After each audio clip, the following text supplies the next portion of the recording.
Hello friends, good morning to one and all. And we are in the module number 5 under instrumental methods of analysis we are, and in this session we are going to discuss about the flame photometric estimation. Okay, till now we have completed the potentiometric estimation, okay, which is one of the redox experiments, and we have also discussed the conductometric estimation, that is that contains acid base experiments, and we have also discussed the colorimetric estimation, which is applicable for colored solutions. And in this session we are going to discuss about the flame photometric experiment. Flame photometric, okay, in the name itself only the meaning is there. Okay, this experiment is applicable to the metal salts, okay, which impart characteristic color when it is aspirated to the flame. Okay, which will be, if you take just salt and if you throw on the flame, no, it will be giving some characteristic colors. Okay, so this experiment will be applicable for determining the Na plus, calcium ions, potassium, lithium, etc. Okay, which impart characteristic color with the flame. Okay, here what is the basic principle involved?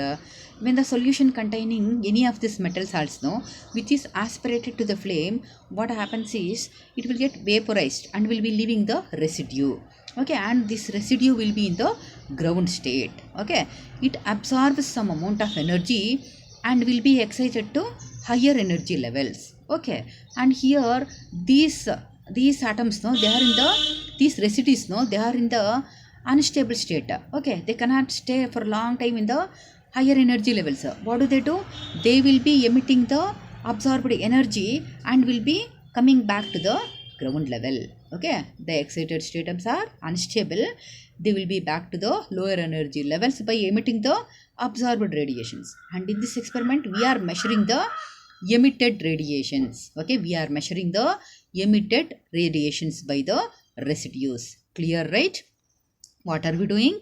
We are aspirating the solution to the flame. When we do it, it will get vaporized by leaving the residue. Residue will be in the ground state. It will absorb some amount of energy and will be excited to the higher energy levels. As it is highly unstable, it cannot stay back there. Okay, and it will come back to the ground levels by emitting the absorbed radiations, and we are measuring that emitted radiations by the atoms, right? The instrument, it will be a flame photometer. Digital flame photometer will be consisting of a burner will be there, atomizer will be there, and a spectroscope with a wavelength filter will be there. Okay, and a photometer cell will be there. Okay, which is an optic detector. It will be like this. Inside instrument,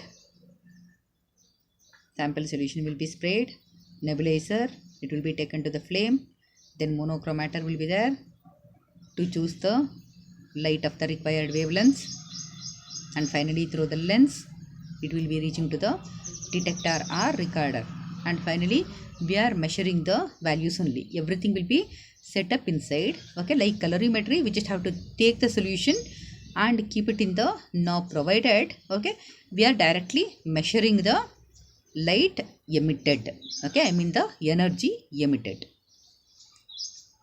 Okay, coming to the application part. Okay, here we have to prepare the standard solution first. Okay, before that the same thing what I explained, that is given. Okay, we are the solvent, we are just putting on a flame. Okay, it will get evaporated and will be leaving the residue, that is given here. I already told about this. Coming to the procedure, we have to prepare the standard solution to be determined, maybe whether it is a sodium, potassium, anything.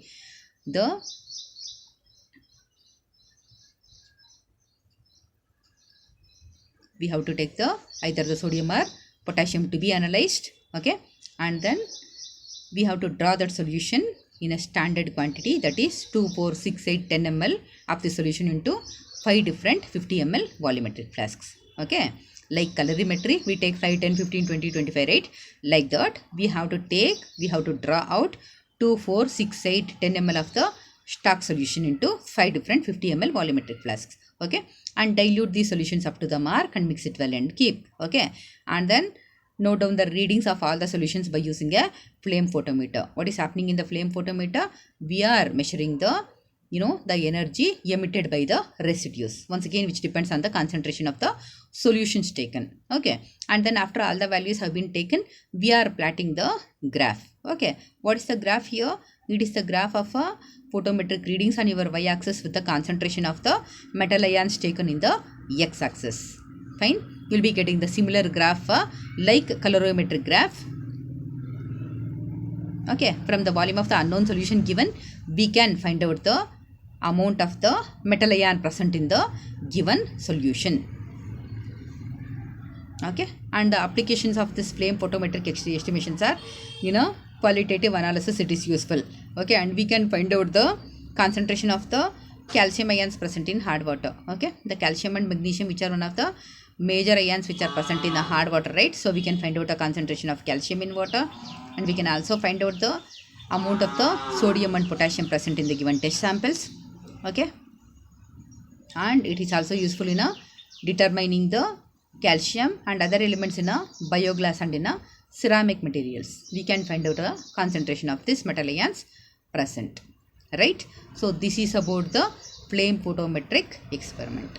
Fine, which is applicable to the salts or solution which produces characteristic color when it is aspirated to the flame, like sodium, potassium, etc. Okay, right? And we are aspirating, it leaves residue. Residue will be moved to the higher energy levels by absorbing energy. Once again it will come back by emitting the absorbed energy that is measured here. Okay, and we can find out the amount of the substance present in the given solution. Okay, so we will be meeting with the new topic in the next session. Until then, thank you.